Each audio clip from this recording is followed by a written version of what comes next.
Hello. Oh my gosh, what time is it? It's story time with Uncle Scotty. Hello. Thank you for joining us for Story Time with Uncle Scotty. I'm your host, Uncle Scotty.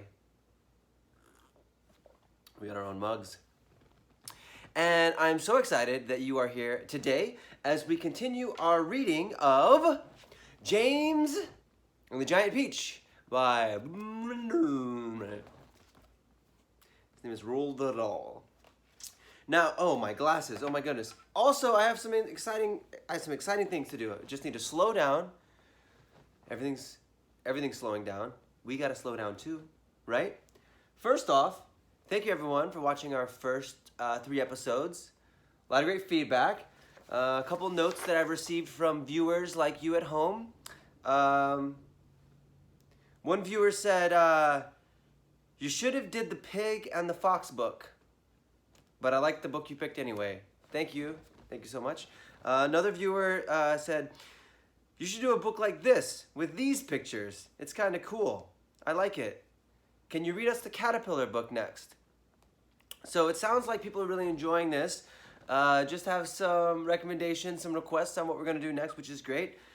Saw some fun videos of other people watching, which is very fun. So keep those going. If you want to, you could subscribe so you find out when the new videos are coming, but that's stuff for later. But otherwise, what have you been doing today? Washing your hands? That's cool.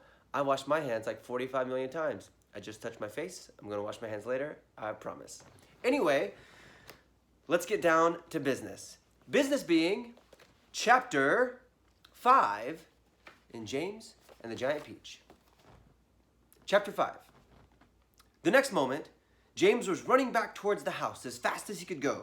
He would do it all in the kitchen, he told himself. If only he could get in there without Aunt Sponge and Aunt Spiker seeing him. He was terribly excited. He flew through the long grass and the stinging nettles, not caring whether he got stung or not, on his bare knees. And in the distance, he could see Aunt Sponge and Aunt Spiker sitting in their chairs with their backs toward him. He swerved away from them so as to go around the other side of the house, but then suddenly, just as he was passing underneath the old peach tree that stood in the middle of the garden, his foot slipped, and he fell flat on his face in the grass. Let me do that one more time. His foot slipped, and he fell flat on his face in the grass. Flat on his face in the grass. Flat on his face in the grass. The paper bag burst open and hit the ground, and the thousands of tiny green things were scattered in all directions. You can kind of see right here. Look, James is so worried. All the green things scattered in all directions. James immediately picked himself up onto his hands and knees and started searching around for his precious treasures. But what was this? They were all sinking into the soil. He could actually see them wriggling and twisting as they burrowed their way downward into the hard earth. And at once, he reached out a hand to pick up some of them before it was too late. But they disappeared right under his fingers. He went after some others, and the same thing happened. He began scrambling around frantically in an effort to catch hold of those that were left, but they were too quick for him. Each time the tips of his fingers were just about to touch them, they vanished into the earth. And soon, in the space of only a few seconds, every single one of them was gone. James felt like crying. He would never get them back now. They were lost, lost, lost forever. But where had they gone to? And why in the world had they been so eager to push down into the earth like that? What were they after? I mean, there's nothing down there. Nothing except the roots of the old peach tree. And a whole lot of earthworms and centipedes and insects living in the soil. But what was it that the old man said? Whoever they meet first. Oh, remember him? Whoever they meet first, be it bug or insect, animal or tree, that will be the one who gets the full power of their magic. Good heavens, thought James. What's going to happen in that case if they do meet an earthworm or a centipede or a spider? And what if they do go in the roots of the peach tree? Get up at once, you lazy little beast, a voice was suddenly shouting in James' ear. James glanced up and saw Aunt Spiker standing over him, grim and tall and bony, glaring at him through her steel-rimmed spectacles. Get back over there immediately and finish chopping up those logs, she ordered. Aunt Sponge, fat and pulpy as a jellyfish, came waddling up behind her sister to see what was going on.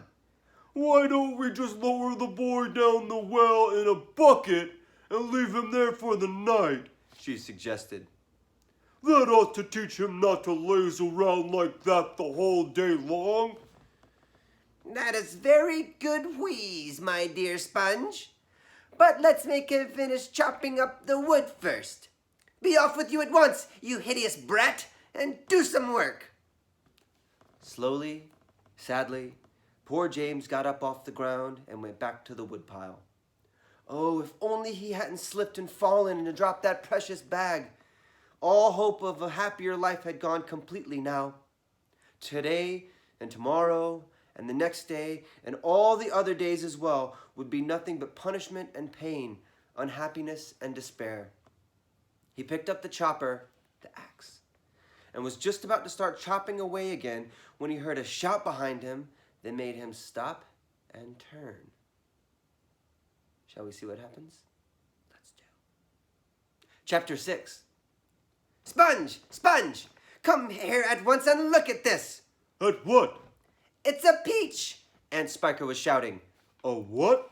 A peach! Right up there on the highest branch! Can't you see it? I think you must be mistaken, my dear Spiker. That miserable tree never has peaches on it. There's one on it now, Sponge! You look for yourself! You're teasing me, Spiker. You're making my mouth water on purpose when there's nothing to put in it. Why, that tree's never even had a blossom on it, let alone a peach. Right up on the highest branch, you say. I can't see a thing. Very funny. Ha ha ha ha. Good gracious me! Well, I'll be blowed. There really is a peach up there. A nice one, too, Aunt Spiker said. A beauty! A beauty! Aunt Sponge cried out. Now, you can see them looking up at the peach. There's a little peach up there. Aunt Spiker, Boney, Aunt Sponge, like a big, fat jellyfish. Poor, sad little James. Okay. At this point, James slowly put down his chopper and turned and looked at the two women who were standing underneath the peach tree.